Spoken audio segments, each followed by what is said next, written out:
Hello friends, मैं आया हूँ सुप्रभात टैक्स सोल्यूशन से। फ्रेंड्स, अगर आपको लगे कि जीएसटी द्वारा कोई गलत ऑर्डर आपका जो क्लाइंट है उसके ऊपर सर्व हो गया है, तो आप जरूर उससे चैलेंज कर सकते हैं। मतलब आप ऑनलाइन ऑर्डर को ऑनलाइन रेक्टिफिकेशन कर सकते हैं। जैसे आप सभी को पता है, हम लोग इनकम टैक्स का रेक्टिफिकेशन ऑनलाइन करते ही है। उसी प्रकार अभी हम जीएसटी का ऑर्डर भी ऑनलाइन रेक्टिफिकेशन कर सकते हैं। एक बार देख लेते हैं कैसे। यूजर सर्विस जाएंगे लॉगिन करने के बाद, उसके बाद माई एप्लीकेशन, उसके बाद जो एप्लीकेशन टाइप है सिलेक्ट, इधर देखिए application for rectification of order. इधर जाके आप अगर सर्च करेंगे, एक्चुअल आपके ऊपर अगर नोटिस सर्व होता है तो आ जाएगा, लेकिन मेरा इस क्लाइंट के ऊपर नहीं हुआ है, इसीलिए आपको नहीं मिलेगा। अगर एक्चुअली होता तो आपका ओरिजिनल ऑर्डर नंबर आ जाता है ऑटोमेटिकली, और ऑर्डर जो इशू हुआ है उसका डेट भी आ जाता है, उसके बाद टैक्स पीरियड वगैरह ये सब आ जाता है। और उसके बाद देखिए रेड एस्टिक किया हुआ है, इस जो बॉक्स है इसके अंदर आपको ग्राउंड फॉर रेक्टिफिकेशन, किस ग्राउंड पे आप रेक्टिफिकेशन करना चाह रहे हैं वही ग्राउंड आपको लिखना पड़ेगा। और उसके बाद देखिए इधर एक तो चूज फाइल बोल के ऑप्शन है, इसके इस अटैचमेंट के अंदर आप आपके हिसाब से अटैचमेंट भी अटैच कर सकते हैं। उसके बाद कॉन्फर्म करके आप फाइल कर दे सकते हैं, लेकिन उसके पहले आपको जानना होगा इसके पीछे एक्ट क्या है। अगर आप एक्ट नहीं जानेंगे तो इसका फॉर्मलिटी से फॉर्म फिलअप करने से नहीं होगा, पहले आपको एक्ट को जानना जरूरी है। तो एक बार हम लोग देख लेते हैं एक्ट क्या बोल रहा है। इसके लिए हमको देखना होगा सेक्शन 161। 161 में क्या बोल रहा है, rectification of errors apparent on the face of record, यानी गलतियां जो अपरेंट आपको दिख रहा है कि वो गलत है, और तभी आप ये सेक्शन का फायदा ले सकते हैं। Without prejudice to the provisions of section 160।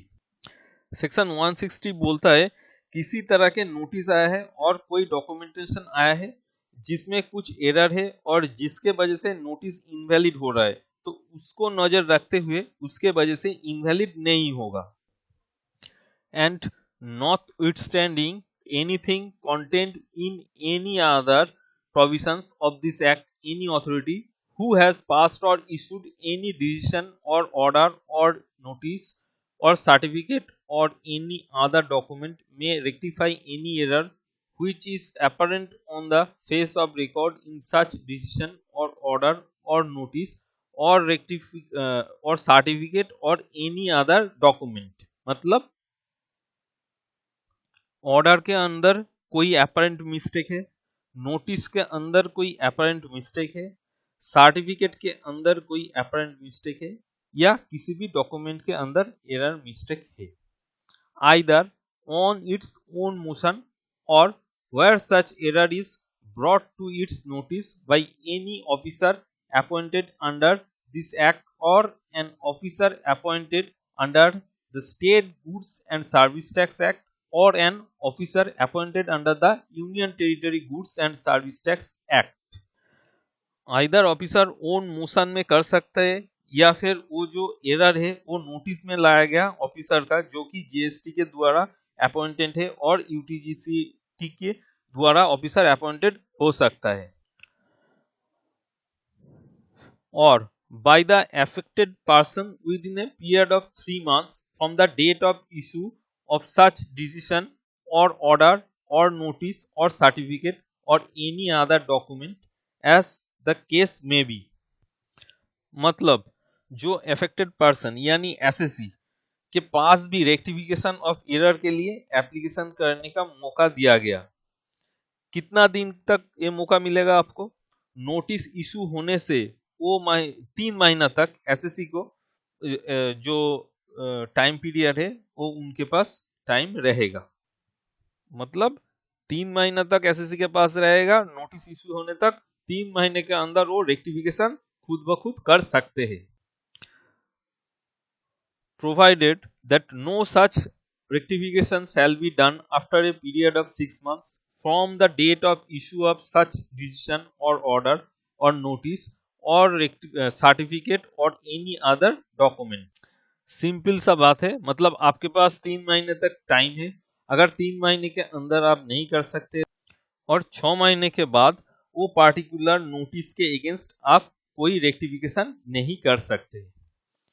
Provided after that the said period of 6 months shall not apply in such cases where the rectification is purely in the nature of correction of a clerical or arithmetical errors arising from any accidental slip or omission।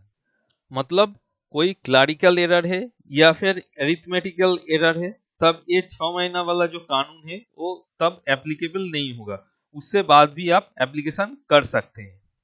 Provided also that where such rectification adversely affects any person, the principles of natural justice shall be followed by the authority carrying out such rectification।